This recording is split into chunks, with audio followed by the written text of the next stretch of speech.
So ayun kanukis, dahil maraming nagre-request sa atin ng full wiring video ng ating DIY na incubator, kaya ito at gagawin natin. Siyempre yung nauna nating ihanda itong digital thermostat natin, yung fan, tapos ang ating ilaw. Ayan.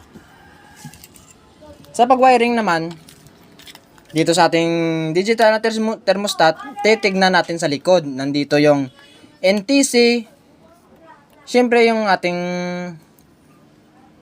ano tawag dito, yung temperature gauge, ito yon. Tapos merong nakalagay na out, tapos may in. Ditong sa out na ito, ayan, dito sa out na yan, dito natin ikakabit ang ating ilaw. Ayan, ito yung ilaw, naka-wiring na yan. Dito natin ilalagay sa out. Ayan.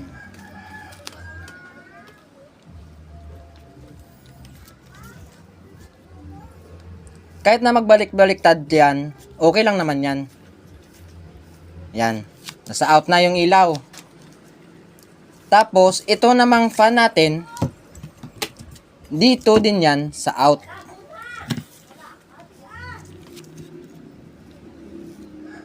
Pagsasamahin lang natin sila sa out. Ayan.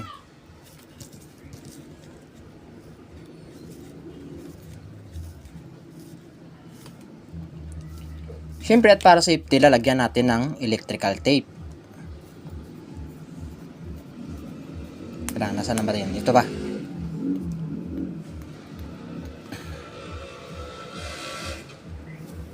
Para hindi na tayo panay bili ng incubator kung kaya lang din naman natin gumawa. At nandito naman tayo para magbigay ng konting tips sa mga tutorial na ginagawa natin sa mga DIY. Ayan. Tape na natin, isarado lang natin ng mabuti. Ayan. Isa pa.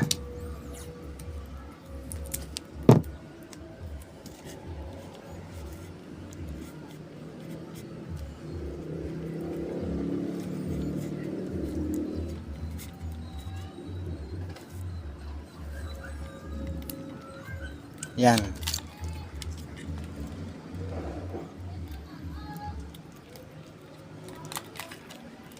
Bali nakapasok na sa in, andito ay out. Naka-out na ang ating fan at yung ilaw. Diyan sila nakalagay sa out. Ayan. Tapos ito namang in, dito naman papasok ang ating supply na galing sa outlet natin. Ito naman ang gagamitin ko sa supply ng in natin. Ayan. Ito yung supply natin. Bali, ito siya. Ayan. Ilalagay natin sa in. Ayan, in. Kahit na magkabali-baliktad yan, okay lang yan. Walang problema yan.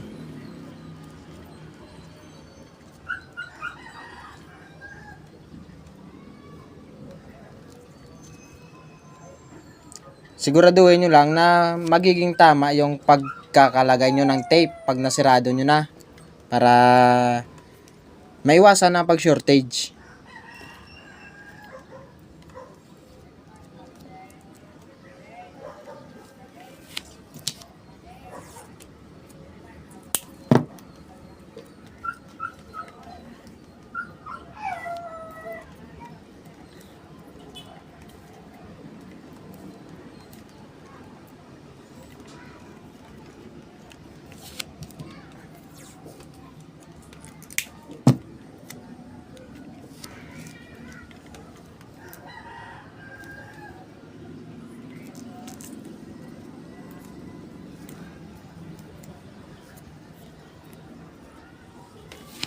O, ayan. Bali, ito yung in sa saksakan natin yan. Dito yan, oh. Ayan, dito yan. Yung in. Tapos yung out, dito yan sa ilaw natin tsaka yung fan. Ayan, sasaksak natin.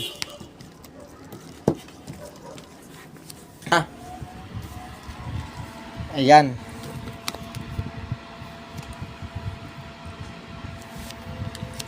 Tapos sa pag-sitting naman, nagana na, 'di ba?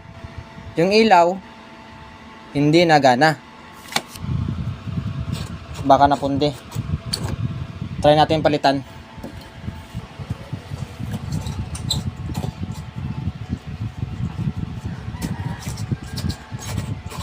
Yun.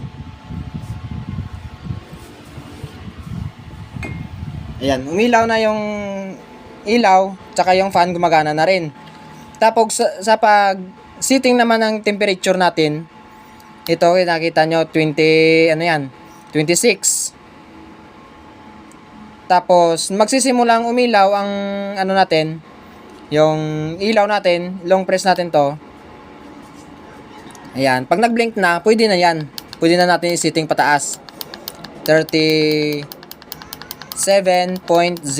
yung start ng pag-ilaw ng pagsindi ng ilaw natin.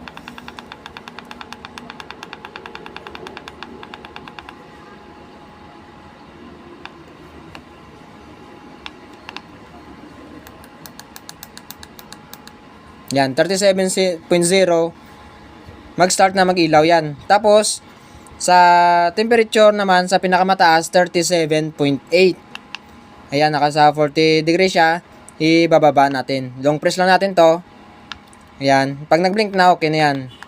Set natin sa 37.8.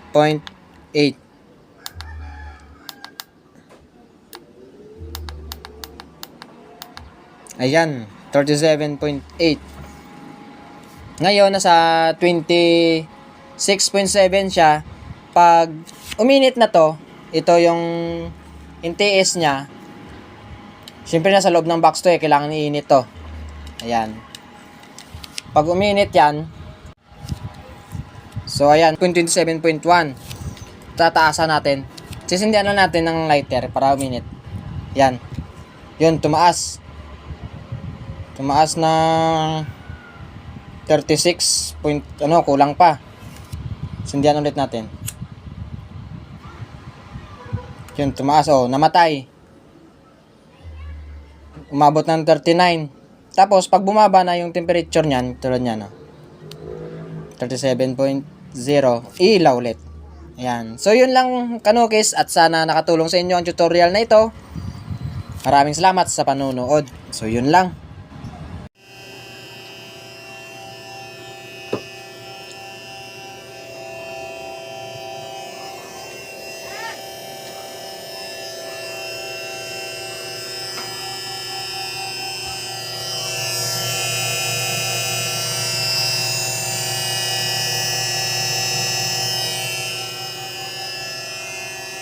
Tray na lang ang kulang.